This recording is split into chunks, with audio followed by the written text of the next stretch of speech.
Do you think about death? Only when people like you bring it up. Otherwise, I live in blissful ignorance of negative things. Are you a noun or a verb? When you ask yourself, who am I? Have you ever wondered who's asking the question? Do you have a soul? What makes you joyful? Do you have a life purpose? Who are you? I'm Dr. Deepak Chopra. I'm here with Michael Shermer, who is my worst critic, but one of my best friends as well. And he is a professional skeptic. He's the president of the Skeptic Society of America, the publisher of Skeptic magazine, and writes a column for Scientific American. Welcome, Mike. Thanks, Deepak.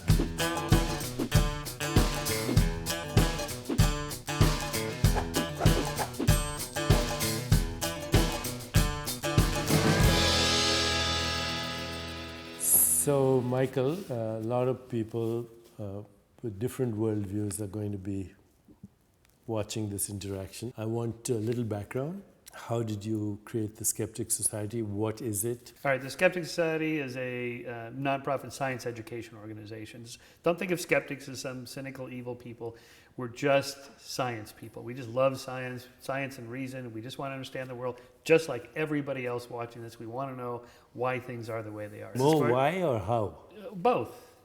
Everything. I think there's a difference between why and how. But all questions are okay for us skeptics. Okay. All skepticism is just open inquiry. Just have an open mind, but consider the evidence. It's always important. Consider the evidence. And we've already discussed elsewhere that there's a big difference between healthy skepticism and what we call cynical mistrust. There are cynics in all sides of life. Our whole thing is just let's just make the world a little bit better place by using reason and science. That's all we're doing. Michael, I've asked these questions from many people, and it's fascinating the answers they come up with and how they shift our own perception of who we are.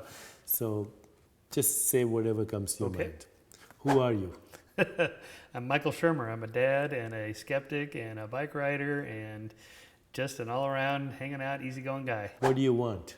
Well, I want a pleasurable life. I want to make a difference in the world. I want to make the world just that much a little bit better for the next generation, and that's pretty much it.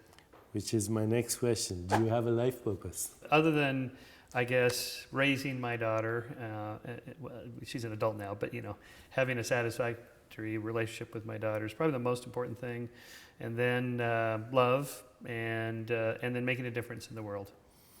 Which was going to be my next question. What will be your contribution to the world and to society? Probably people will say something, well, he was that skeptic guy that doubted things, which I would not be satisfied with. It's not enough to just be against a bunch of things and be skeptical. You have to be for things.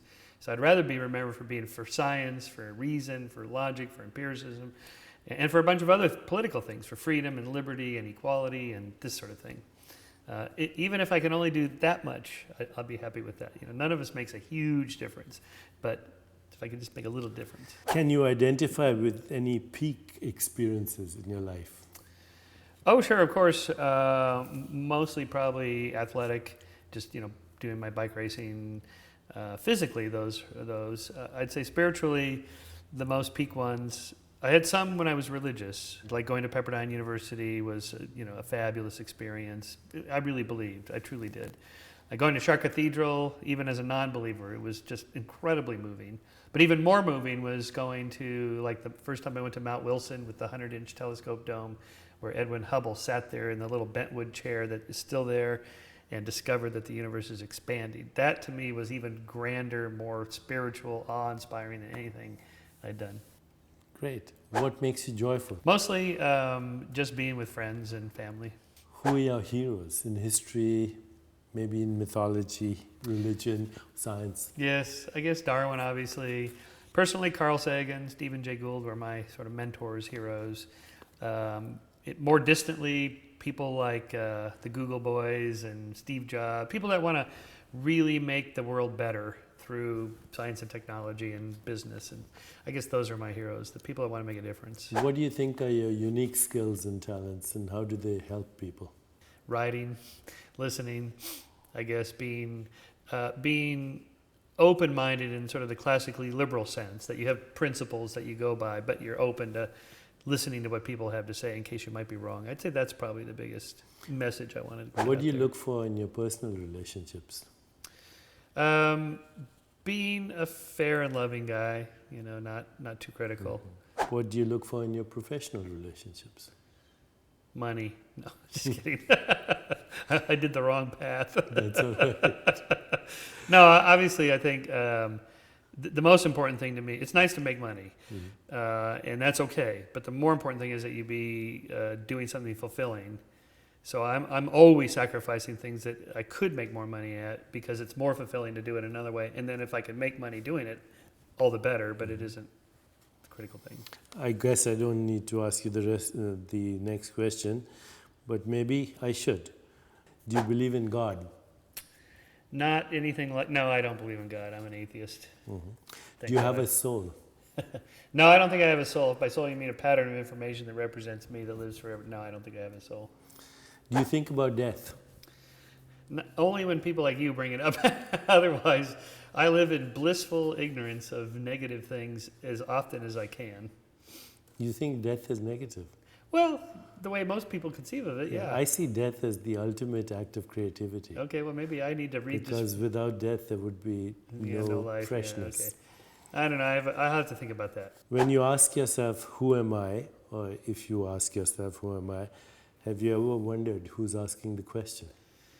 Deepak, honestly, I really don't ask myself questions like that. I mean, you're the only person that's ever asked me something like that. Mostly, I really don't know because I don't think about it. Is the universe a noun or a verb? I think it's an adjective. Are you a noun or a verb? I'm an adjective. Okay. How's that? Well, that was very kind of you to do this, and Thank I'm you, very Deepak. grateful. Thanks for including me. Grateful to you. Yep, likewise. So we'll get right off to the most important, the best question I got. What in the hell are you talking about? I am talking about self-awareness. And what are particles? Possibilities. Where? Where? In your mind. Very good. Did I get the right answer? Yes. Your real identity is the total activity of the universe. So your real identity is God. Back to my first question. What the hell are you talking about? I'm talking about reality Okay. as opposed to perception.